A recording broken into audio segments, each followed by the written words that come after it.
तो आइए दोस्तों, स्वागत है आपका। आज हम बात करने वाले हैं क्लास 10 के हिंदी के ऊपर कि आखिर बोर्ड एग्जाम 2023 में हिंदी से कैसा क्वेश्चन आएगा। तो आपकी जानकारी के लिए हम आपको बता दें कि इस साल बोर्ड एग्जाम 2023 में हिंदी में लगभग 20 नंबर का बहुविकल्पी प्रश्न आएगा। कितने नंबर का? 20 नंबर का लगभग बहुविकल्पी प्रश्न आएगा। और कैसे आएगा देखिए, 20 क्वेश्चन रहेगा और 20 एक एक नंबर का रहेगा। तो कितना हो गया? 20 नंबर का। तो 70 में से 20 नंबर का सिर्फ कितना क्या आएगा? बहुविकल्पी आएगा। तो आप लोग को क्या करना है? बहुविकल्पी पे थोड़ा ज़्यादा ध्यान देना है, ठीक है। तो चलिए इस वीडियो को स्टार्ट करते हैं। इस वीडियो को स्टार्ट करने से पहले हम आपको कुछ बातें बता दें कि देखिए, इस वीडियो में मैंने क्या किया है कि जितने भी 2010 से लेकर 2022 तक मतलब जितने क्वेश्चन हैं जो बार बार पूछे जा चुके हैं उनको मैंने यहाँ पे लिख लिया है, ठीक है। और इन सारे क्वेश्चन को आज हम कैसे याद करेंगे? कुछ ट्रिक के साथ याद करेंगे, ठीक है। कुछ एक खास ट्रिक के द्वारा इन सारे क्वेश्चन को आज हम याद करने वाले हैं। तो क्या आप लोग तैयार हैं? तो चलिए वीडियो को स्टार्ट करते हैं। वीडियो को स्टार्ट करने से पहले फिर आपको एक बात बता दें कि अगर आप चैनल पे नए हैं और क्लास 10, 11 और 12 की तैयारी एकदम बेहतरीन तरीके से करना चाहते हैं तो चैनल को सब्सक्राइब कर लीजिए, क्योंकि यहाँ पे क्लास 10, 11 और 12 की तैयारी एकदम बेहतरीन तरीके से कराई जाती है। तो चलिए वीडियो को स्टार्ट करते हैं। तो देखिए, इसमें पहला क्वेश्चन क्या है? पहला है कि राज्यश्री के लेखक हैं। पहला क्वेश्चन क्या पूछ रहा है हमसे कि राज्यश्री के लेखक हैं, यानी राज्यश्री किसने लिखा है। तो देखिए, इसको याद करने का ट्रिक देखिए। इसके लेखक तो हैं जयशंकर प्रसाद, ठीक है। तो इसको याद करने का ट्रिक देखिए ट्रिक क्या है। देखिए कि जयशंकर प्रसाद जिस राज्य में रहते थे उस राज्य में उनको क्या कह के पुकारा जाता था? श्री कह के पुकारा जाता था, ठीक है। प्यार से उन्हें क्या कह के पुकारा जाता था? श्री कह के पुकारा जाता था। किन्हें? जयशंकर प्रसाद को। और कहाँ पे पुकारा जाता था? जिस राज्य में रहते थे।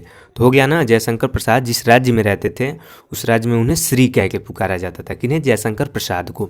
तो राज्यश्री किसने लिखा है? जयशंकर प्रसाद। ये ट्रिक था छोटा सा, इससे आपको ध्यान में आ जाएगा कि राज्यश्री किसने लिखा है। जब पेपर में आएगा राज्यश्री तो आप क्या सोचेंगे? राज्य श्री। तो राज्य में किसे श्री कह के पुकारा जाता था? जयशंकर प्रसाद को। तो इसका आंसर हो जाएगा जयशंकर प्रसाद। अब देखिए दूसरा क्वेश्चन देखिए। दूसरा क्वेश्चन है रेती के फूल किसकी रचना है। क्या क्वेश्चन है? ध्यान से देखिए कि रेती के फूल किसकी रचना है। तो इसमें पहला है जयशंकर प्रसाद, दूसरा है जयप्रकाश भारती, तीसरा है रामधारी सिंह दिनकर और चौथा है भगवत शरण उपाध्याय। तो इसका आंसर क्या है? ऑप्शन सी, यानी रामधारी सिंह दिनकर, ठीक है। और इसको याद कैसे करेंगे? ट्रिक के द्वारा। देखिए क्वेश्चन क्या है? रेती के फूल। तो इस क्वेश्चन के छोटे से भाग को पकड़िए, छोटे से भाग यानी इसको पकड़िए, फूल को, ठीक। रेती के फूल।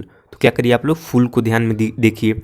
तो फूल किसे चढ़ाया जाता है? श्री राम जी को। फूल किसे चढ़ाया जाता है? श्री राम जी को। तो इसमें देखिए राम किसके नाम में आ रहा है? रामधारी सिंह दिनकर, ठीक है। तो ये हो जाएगा रामधारी सिंह दिनकर। रेती के फूल यानी रामधारी सिंह दिनकर।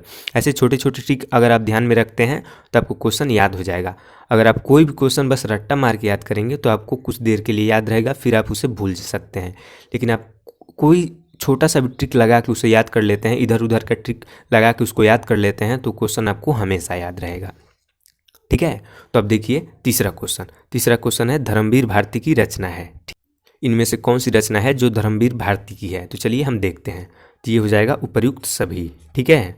गुनाहों का देवता भी धर्मवीर भारती का, सूरज का सातवां घोड़ा भी धर्मवीर भारती का, नदी प्यासी थी धर्मवीर भारती का। तीन रचनाएं जो किसकी थी? धर्मवीर भारती की। कोई ट्रिक की आवश्यकता है नहीं। अब देखिए, अगर ट्रिक की आवश्यकता पड़ेगी तो आप लोग क्या करिएगा, इसमें छोटा छोटा ट्रिक बना के इसको याद कर लीजिएगा। अगर नहीं याद कर पाएंगे इसको तो आप लोग कमेंट बॉक्स में कमेंट करिएगा, हम इसका भी ट्रिक आप लोगों को बता देंगे, ठीक है। अब देखिए चौथा क्वेश्चन क्या है। चौथा क्वेश्चन पूछ रहा है हमसे कि निम्न में से कौन सी रचना श्रीराम शर्मा की है।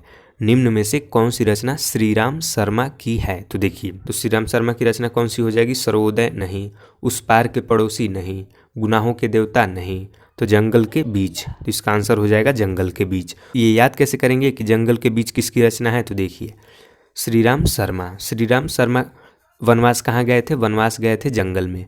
राम वनवास कहाँ गए थे? जंगल में। राम वनवास कहाँ गए थे? जंगल में। तो जंगल के बीच किसकी रचना है? श्रीराम शर्मा की। आपको याद हो गया। अब देखिए इसका अगला क्वेश्चन। अब इसमें का पांचवा क्वेश्चन क्या है? पतितों के देश में किसकी रचना है। पांचवा क्वेश्चन क्या है? पतितों के देश में किसकी रचना है। तो देखिए जयशंकर प्रसाद नहीं, विट्ठलनाथ नहीं, गुलाब राय नहीं। ये किसकी रचना है? रामवृक्ष बेनीपुरी की। अब इसे याद कैसे करेंगे? देखिए इस क्वेश्चन का छोटा सा भाग देखिए। पत्ती यानी पत्ती। अब इसे क्या ध्यान में रखिए? पत्ती यानी जो पेड़ की पत्ती होती है, पतितों। तो इसे आप ध्यान में रखिए, पत्ती, ठीक। पत्ती किस में होता है? वृक्ष में। तो ये क्या हो जाएगा? रामवृक्ष बेनीपुरी। पत्ती किस में होता है? वृक्ष। तो वृक्ष यानी राम वृक्ष बेनीपुरी। आपको इस ट्रिक के साथ इसको याद करना है। तो इसका हो गया 5वें का राम वृक्ष बेनीपुरी। अब इसका ये देखिए ये वाला भाग क्या कह रहा है हमसे कि जयशंकर प्रसाद की प्रमुख रचनाएं जो बोर्ड पेपर 2023 में आ सकती हैं। ठीक है, तो इसमें हमने क्या किया है, जयशंकर प्रसाद जी की कुछ प्रमुख रचनाएं ले लिया है जो बोर्ड एग्जाम 2023 में जरूर आएंगी। ठीक है, तो देखिए कौन कौन सी वो रचनाएं हैं, उनको आप लोग ध्यान में रखिए। पहली रचना कौन है, आकाशदीप, और ये किस विधा की रचना है, कहानी। ठीक है, इधर मैंने रचनाएं लिख ली है जयशंकर प्रसाद की और इधर उनकी विधाएं हैं। अभी हम इसको भी बताएंगे कि आप लोग ट्रिक के माध्यम से कैसे इसको याद कर सकते हैं। तो देखिए क्या है, पहला आकाशदीप, दूसरा इंद्रजाल, तीसरा पुरस्कार, फिर चौथा तितली, फिर पांचवा कंकाल, फिर स्कंदगुप्त, फिर अजातशत्रु, चंद्रगुप्त, ध्रुव स्वामिनी, एक घूंट। अब देखिए इसको आप ट्रिक के माध्यम से कैसे याद करते हैं। देखिए ट्रिक ये है कि एक बार जयशंकर प्रसाद जी स्कूल में पढ़ाई कर रहे थे। क्या कर रहे थे, स्कूल में पढ़ाई कर रहे थे, और उस टाइम क्या हो रहा था, बाहर खूब तेज़ बारिश हो रही थी। ठीक है, बाहर क्या हो रही थी, खूब तेज़ बारिश हो रही थी। ठीक, तो जब बारिश थोड़ा बंद हो गया तो जयशंकर प्रसाद जी के गुरुजी ने बोला जयशंकर प्रसाद जी से कि आप मुझे एक स्वादिष्ट शरबत ला कर दीजिए। ठीक है, स्वादिष्ट शरबत ला कर दीजिए, लेकर आइए बाहर से। किसे बोला, जयशंकर प्रसाद जी को। कौन बोला, उनके गुरुजी ने। तो जयशंकर प्रसाद जी बाहर गए और शरबत लेकर चले आए। ठीक, तो देखिए जब शरबत आ गया गुरुजी के पास तो गुरुजी ने क्या बोला, बारिश बंद हो गई थी, तो गुरुजी ने बोला कि देखो बारिश बाहर बंद हो गया है, इसे भी शरबत का एक घूंट चाहिए। वो जाए बाहर और बाहर आकाश में सबसे पहले इंद्रधनुष देख के आए। जो सबसे पहले इंद्रधनुष देख के आएगा उसे इस शरबत का एक घूंट मिलेगा। क्या बोला था उनके गुरुजी ने कि बाहर जाओ, आकाश में इंद्रधनुष देख के आओ।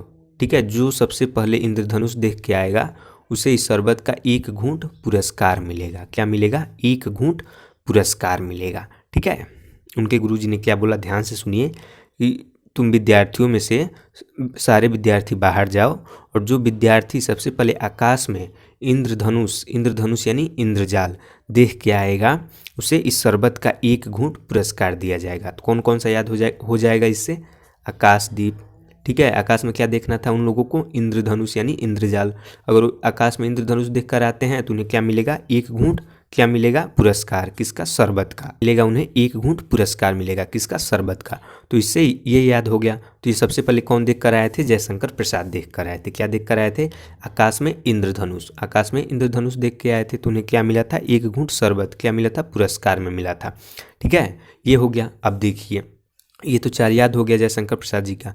फिर जब उन्होंने ये देख के आ गए तो अब क्या हुआ, नेक्स्ट जब वो आ गए तो उनके गुरुजी ने क्या कहा, बाद में उनके गुरुजी ने कहा, जब उनको एक घूंट पुरस्कार दे दिए तो बाद में उनके गुरुजी ने क्या कहा कि एक और काम करो, जो इस काम को करेगा उसे भी पुरस्कार दिया जाएगा। तो सारे स्टूडेंट्स बोले क्या काम, तो उन्होंने बोला कि बाहर जाओ और तितली के पंख में से हड्डी लेकर आओ। ठीक है, तितली के पंख में से हड्डी लेकर आओ।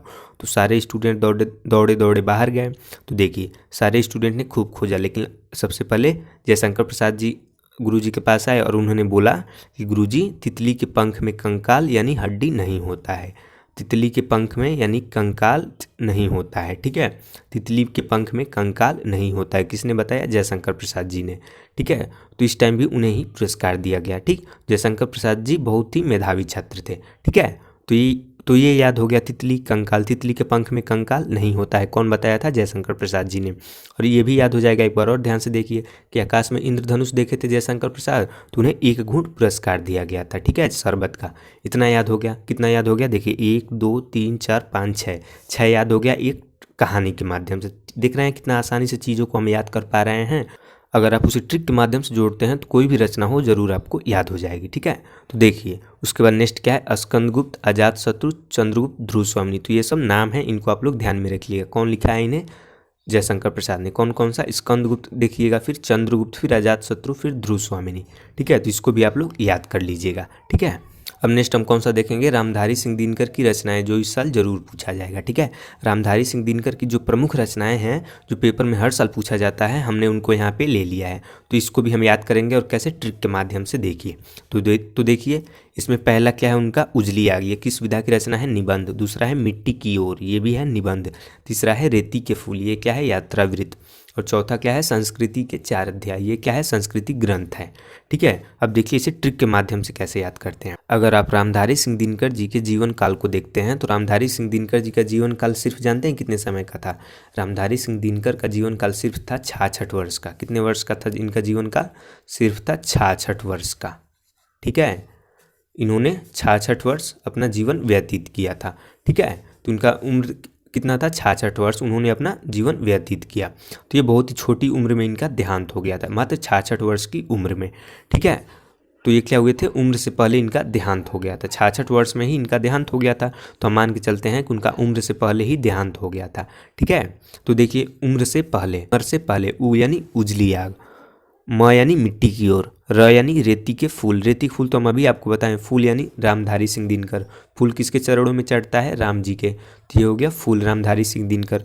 और उसके बाद क्या है, स यानी संस्कृति के 4 अध्याय। तो इसका ट्रिक हो गया रामधारी सिंह दिनकर जी का उम्र से पहले। रामधारी सिंह दिनकर जी उम्र से पहले उनकी मृत्यु हो गई थी, तो ये हो गया उम्र से पहले। अब देखिए, अब बात करते हैं भगवत शरण उपाध्याय की रचनाएं जो बोर्ड 2023 में पूछी जा सकती हैं। बहुत इंपॉर्टेंट है, इसको भी ध्यान से देखिए। ठीक है, तो पहला क्या है, मंदिर और भवन, ये क्या है, संस्मरण। दूसरा क्या है, ठूठा आम, ये भी क्या है, संस्मरण। और तीसरा क्या है, खून के छींटे, ये क्या है, निबंध। और चौथा है, विश्व को एशिया की देन, ये भी क्या है, निबंध। ठीक है, मैंने जितना भी क्वेश्चन बताया है ये सब रचनाएं बहुत ही इंपॉर्टेंट रचनाएं हैं, और जो जो ये लेखक हैं वो भी बहुत ही इंपॉर्टेंट लेखक हैं। इसमें क्या है, मंदिर और भवन, ये क्या है, ठूठा आम, ये क्या है, खून के छींटे। तो इसको कैसे याद कर सकते हैं? इन तीनों को पहले याद करिए। देखिए, मंदिर और भवन, खून के छींटे, मंदिर और भवन, ठूठा आम और खून के छींटे। आप इन तीनों को एक ट्रिक के माध्यम से याद कर सकते हैं। वो ट्रिक कौन सा है? देखिए, वो ट्रिक है मैंने आम खाया। मैंने आम खाया, मैंने आम खाया। म से मंदिर और भवन, अ से ये तो आम हो गया, आम यानी आप मान लीजिए ठूठा आम। ख से खून के छींटे, तो मैंने आम खाया किसकी रचना है? भगवत शरण उपाध्याय की रचना है। ठीक है, देखिए भगवत शरण उपाध्याय एक बार चोरी करते हुए पकड़े गए थे। किसकी चोरी? आम की चोरी करते हुए पकड़े गए थे। ठीक है, तो आम का जब मालिक आता है तो उन्हें पकड़ लेता है, तो उनसे पूछता है कि मेरा आम किसने खाया? तो भगवत शरण उपाध्याय जी बोलते हैं, मैंने आम खाया, मैंने आम खाया, मैंने आम खाया। म से मंदिर और भवन, अ से आम यानी ठूठा आम, ख से खाया यानी खून के छींटे। अब देखिए, और इसे कैसे याद करेंगे आप? ट्रिक के माध्यम से, विश्व को एशिया की देन, विश्व को एशिया की देन। तो एशिया में हमारा भारत भी आता है, तो भारत ने विश्व को क्या दिया? भारत ने विश्व को क्या दिया? भारत ने विश्व को दिया भगवत गीता। भारत ने विश्व को क्या दिया? भगवत गीता।